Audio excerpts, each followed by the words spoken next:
Rope is a 1948 crime noir directed by Alfred Hitchcock based on a play of the same name by Patrick Hamilton and adapted by actor and writer Hume Cronin and Arthur Lawrence. The film is based on the 1928 murder of 14-year-old Bobby Franks by teenagers Richard Loeb and Nathan Leopold. In this video, I will analyze what I believe are the film's key themes. Thanks for watching, and at the end, please like the video and leave a comment. David's murder and Janet and Kenneth's breakup. Brandon and Philip believe that privilege gives them the right to commit murder and act out their belief by strangling David Kentley. Janet also feels like privilege gives her the right to dump men when she sees someone better. Everyone believes that she left Kenneth to be with his best friend David, but this is not true. In reality, Kenneth breaks off the relationship and hurts Janet's ego because she is not used to rejection. She had originally dumped Brandon to be with Kenneth, who turns the tables and gives her a taste of her own medicine. Of course, she pretends to take his rejection gracefully, but that same night, David, who happens to bear a strong resemblance to Kenneth, walks her home and she cries on his shoulder, revealing her vulnerable side. Brandon and Philip represents these two sides of Janet. Brandon is her vain side and Philip is her weak side. In the backstory, Janet dumps Brandon to be with Kenneth. Brandon's vanity is wounded by this, and he would have killed Kenneth if he hadn't dumped her. This is why he said that it didn't matter who he and Philip murdered. It could have been anyone. Being replaced by someone inferior to him gives Brandon the justification to act out his belief that he is superior and has the right to commit murder. In doing this, vanity motivates his decision in the same way that vanity motivates Janet's decision to be with David.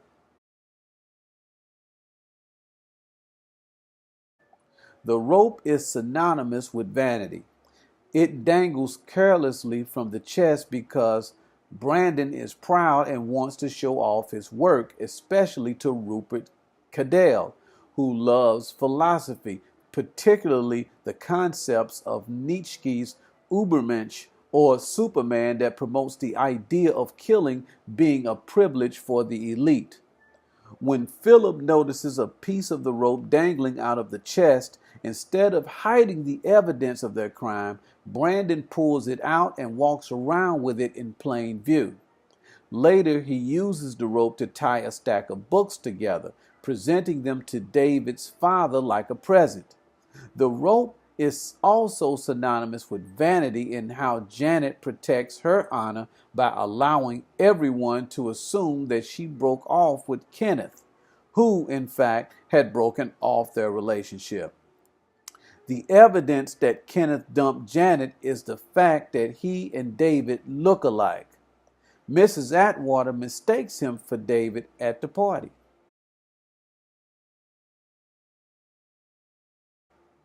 After murdering David, Brandon turns on a light, but Philip quickly tells him to turn it off, ashamed of what they had both done. But Brandon is not ashamed of murdering David and opens the curtains wide to let the light in. For Philip, the light is a source of shame, but for Brandon, light is a source of pride. This contrast in how Philip and Brandon perceive evil recurs throughout the film. Philip is ashamed of the evil he's done and wants to conceal David's murder. Brandon is proud of murdering David and leaves breadcrumbs for the body to be discovered so that he can get glory and be considered an artist for doing so. Brandon leaves the chest containing David's body unlocked, claiming the lock as being too old against Philip's objection. Brandon moves all of the plates and silverware from the dining room table to the top of the chest containing David's body, increasing the chances of it being discovered. Brandon tells everybody the story about how he and Philip visited his mother's farm and how Philip strangled some chickens there. One of the chickens didn't die right away and rose like Lazarus.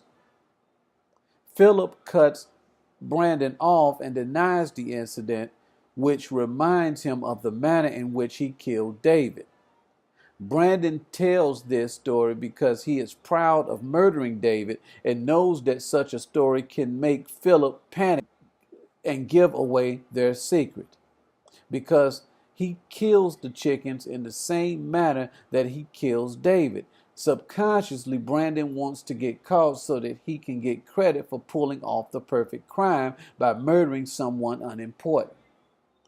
Philip and Brandon are two sides of the same coin, each revealing a weakness preventing them from getting away with murder. Philip's weaknesses are shame and fear. Brandon's weakness is vanity.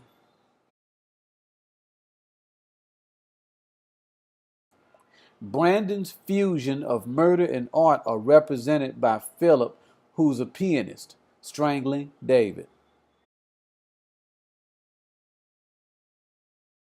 David's life is reduced to that of a chicken, an animal raised on a farm and eaten by humans who are considered superior. Like a chicken, David is viewed as unimportant and something unworthy of remorse, which may be why Philip goes along with Brandon to murder David, thinking that doing so will be as easy. But it doesn't turn out to be the case for Philip, who has to deal with his conscience and the fear of being caught. Philip does the actual strangling, which is why when he asked Brandon how he felt killing David, Brandon felt good because he didn't get his own hands dirty, but the hands of someone else, and an artist at that.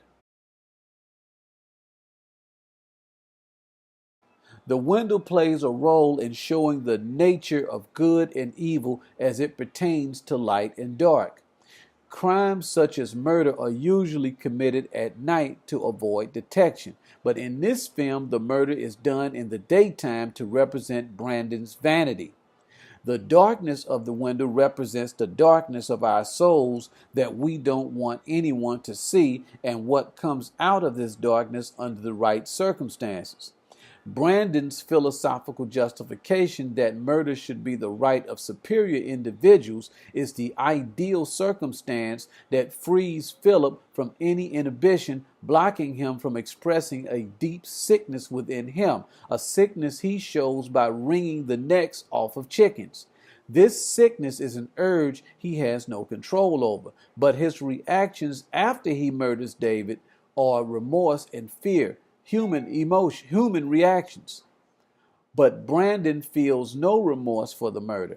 He is as morally detached from David as one who liked chicken. Light doesn't bother him like it bothers Philip, and he opens the cycloramic window to let the whole world see his masterpiece.